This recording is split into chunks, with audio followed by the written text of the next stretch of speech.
Guys, what's up? How you guys doing? Welcome back again to my channel. You guys, today my friends and I are going to be reacting to the movie Twinder Swindler.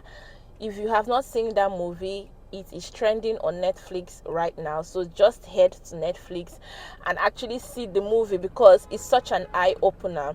You guys, I said I am really actually going to react to this movie with like real life experiences. These are the things that just happen. It's not just fiction, it's not just over the movie. Like, these are the things that happen. And you guys, your girl, during my dating days, I mean, like, I was a proper PH girl. Like, you cannot swindle me. You cannot swindle me. Or like, if I begin to sense that, it's okay to give, but when somebody just wants to take advantage of you. Yes, like, see, let me tell you guys something. My colleague, before we got married, during our dating experience and all, there was this guy that she met. He fit into the role of, how Simon is now, designers, this one, but this one was beard gang and everything. And she met him actually in church. Conversations, first date, second date, conversations led to conversations. And the guy was like, oh, so when did they pay you salary? And she was like, oh, that within like 25th 27 she must have received her salary. So he then said that, oh, that he actually receives his salary like first week of the next month. This was like, conversations you will have like during dates now. No, knowing that this conversation was leading somewhere else. They've been talking, just getting to know each other, and month end had come. You guys, she came to the office and was gisting us one day that the guy just said that he has certain projects and things that he just needs to complete right now, and she should please, that he's just guessing that she probably has received her salary by now, if she can just assist him with some money, that for sure next week when he receives his own salary, which is going to be like the first week of the next month, he's going to pay. And when I was in the conversation, I was like, Japa, carry your leg and run as fast as you can. Uzo is going to share her experience with you guys. Oyin is going to share her experience with you guys as well, and then I'll come back and chat with you guys. Hi! It feels so good to be back on Boomsy's spot, except that this time I'm doing it by myself. So Boomsy wanted me to share my own take on the Tinder Swindler. Of course, you guys, I'm sure she's done an introduction of it, so, and you probably have seen it on Netflix already. Except that this time we're using real life experiences, and I've had my own fair share, except that I don't think I was ever on Tinder. Did I ever create a Tinder profile? I don't think so. I think I was just too scared to get on there because of all the scary stories that we had heard then. But did I still meet some swindlers in my life? Maybe at the time I didn't think they were swindlers. Maybe at the time, of course, I didn't get to experience the luxury life before, somebody took my money somewhere. I mean, I was suffering from the beginning. It was it was always that way for me. And the truth is, I'm a very believing, I like to believe people, right? I will not say gullible, because it gets to the point where you do certain things and I'm just like, please, I have sense and I know that you're just lying about this thing. But I like to give people that space to F up. I like to give people that space to also grow. So if you're going to come to me with certain things, especially before I got married, when I was, still in the world. In fact, it's anyways, let me just jump right into it. So there was this person. I'm not going to be mentioning any names just for animosity, and the word is hard, just so I can keep them in private and ensure that, because some of them are married, some of them have kids, some of them are still, rolling around the world, but God bless them anyways. So I had this situation when I was in school, and you can imagine, this is somebody in school struggling, and this is somebody who said he was working. But I just found that for every single time that anything had to be done, I was the one spending my money. We go out, I spend my money. I'm trying to make something in his own place, I spend my money. He wants something for his family. This time around, his enemies were not running after him, but he always had like family situations, and I'm like, you're the firstborn, I can understand maybe your salary is not enough. And to be honest, it's not like my parents were sending me, you know, that good amount of money. Of course, I had times when I was broke, but I just never let it rub off on him, because again, it was a situation of, I don't want this person to suffer. I don't like to see you sad. He always had a contract that he was chasing that never ever came through.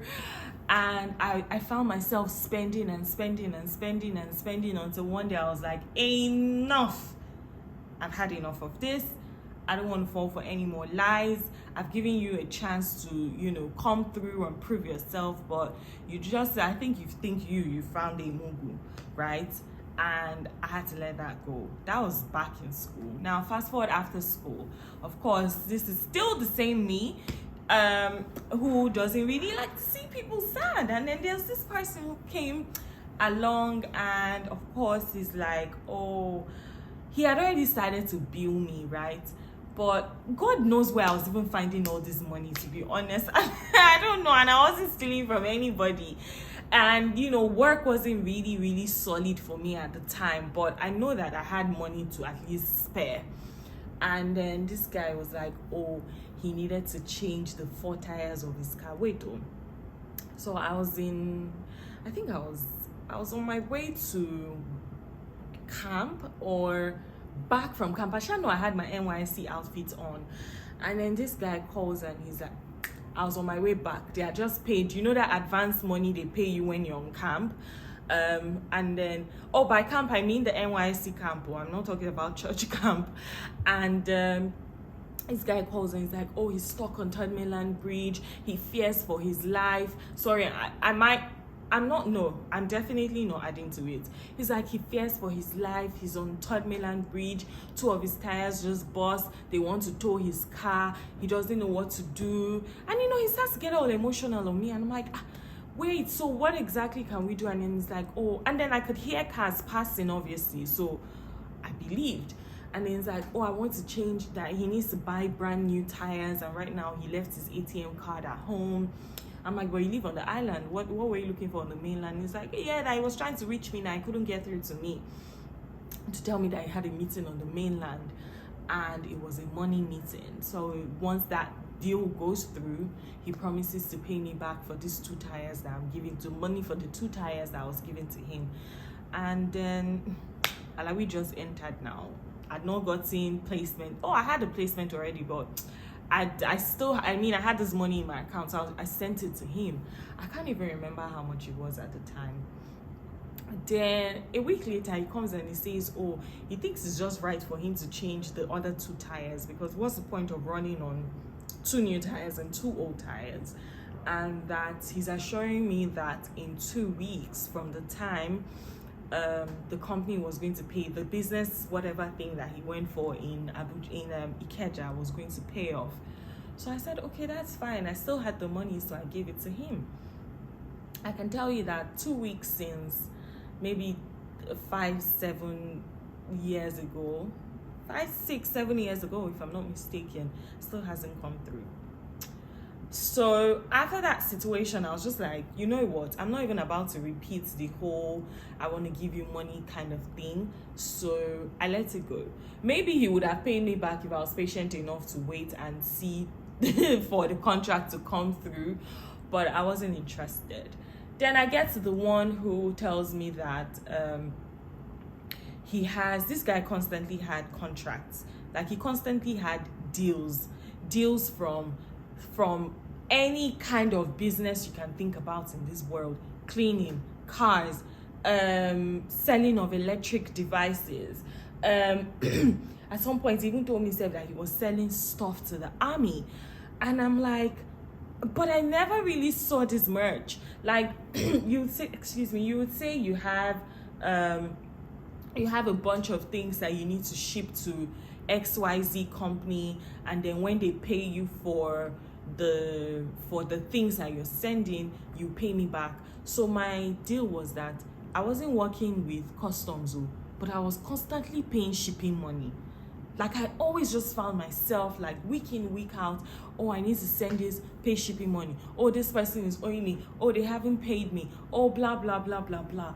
And then I sit down here, I'm like, when I was watching Tinder Swindler, yeah, as much as I was angry and I really would have loved for him to stay longer term in jail, and now this guy is just roaming around freely, even starting up like businesses. He even wants to start up his own dating show. What do you want to teach people? When I was watching it, I admitted a lot of emotions. Initially, so there was anger, there was laughter, there was just outright outburst of why in the world are you even going to be giving him this? But then I sat down and I thought to myself, if I was the one they were selling all of those stories to, would I have bought them? Certainly. So it's not in my place to judge those women. But see, most guys actually have sweet tongue. Then when you now add the sweet tongue with the spirit of lying, like you are blessed with the spirit of lying, and you can convince people to believe you, man, you will move mountains like Simon did. And I'm just grateful that eventually, did I say I'm grateful? I'm hopeful, that eventually those women actually find men who show them that not all guys in the world are like this.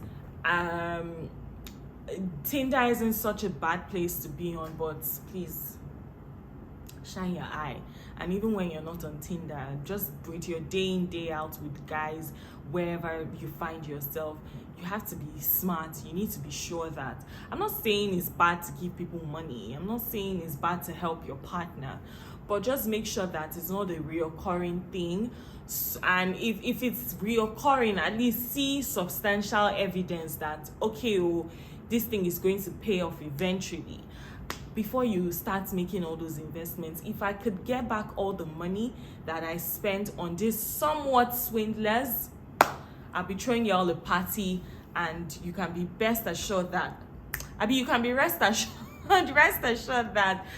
giving out iPhone 13s as my souvenir. That's how much money I've spent and just had to waste, literally, believing things that are not true. Anyways, I hope you all learn a thing or few from this. I'm gonna hand over back to Bomsy. Thank you for having me here. Hey guys, it's Onye Peperenzi here. It's good to finally say something on Bomsy's spot. And it's interesting that, I get to finally speak on the Tinder Swindler story.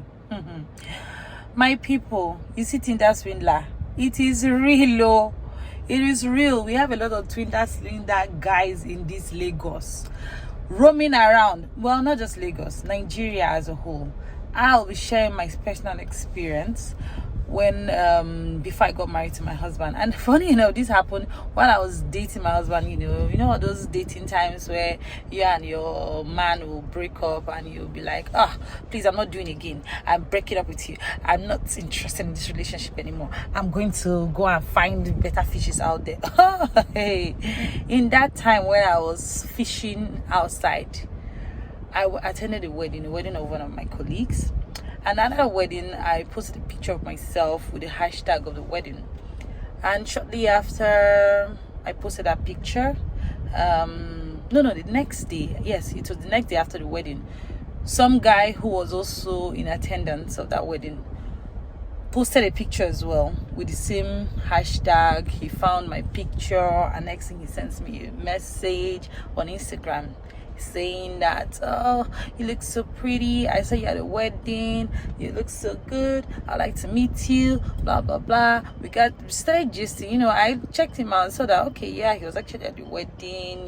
He took a couple of pictures with the couple, so it wasn't like he did not really attend. I'm looking at him, cool, fine guy, clean. I said, okay, well, let me gist with this one. And in the process of gisting with him, he asked me how I got to know the couple. I told him I used to be colleagues with the groom. He said, oh, nice. So with that, he was able to decipher where I was working at the time. And then he asked me a couple of other questions. just my background. And the thing was asking me, and innocent me, I was telling, like I was nothing there. Cool, sweet guy, yo. Next, the next day I got to work. It was a weekend, yeah. So the next day I got to work, and they called me from the front desk that I had a package. And I'm like expecting a package from who? Breakfast. Who is that? I was even thinking maybe it's even my boyfriend, that's my now husband, that was trying to get my attention. And by the time I got there, I found out that it was this guy that sent it. On the box it was a breakfast box, and he just put the hashtag of the wedding there on it. At this time, he didn't have my number, just so people know, he didn't have my number. And next I check it out. He sent me nice breakfast. I went to chat him now to say, oh, thank you, I got what he sent, this is so cool and thoughtful of you.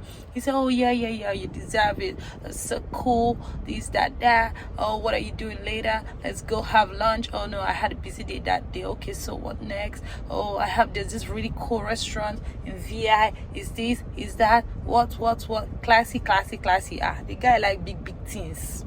Big teens. Took me out for a really good lunch. Cool guy, sweet talker, smooth, sweet guy. And at that day, when we're having that lunch, he kept on, asking me here and there, oh, so what do you do for where you work, this, that, your family background. And when you finish telling him, he say, And at some point, he asked me,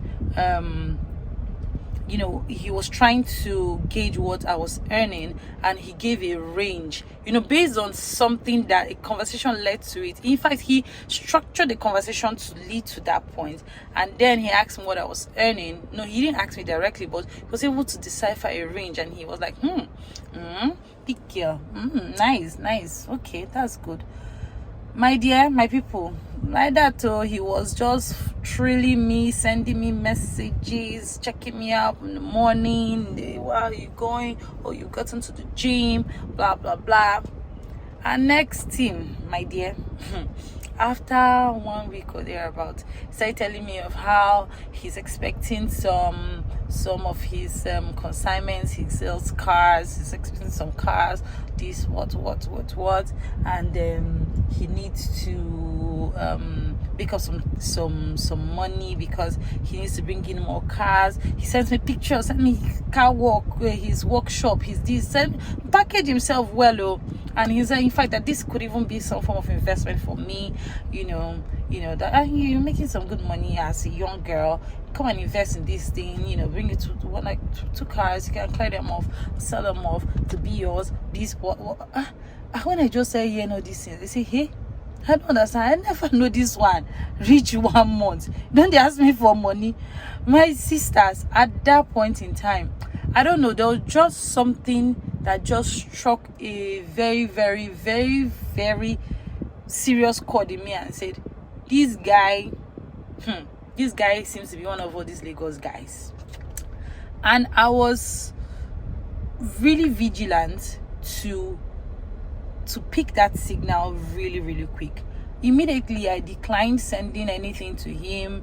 And when I didn't, I noticed that his countenance, his countenance changed. When I declined it, countenance changed. He was trying to probe, okay, so why won't I, when will I not be able to, and all.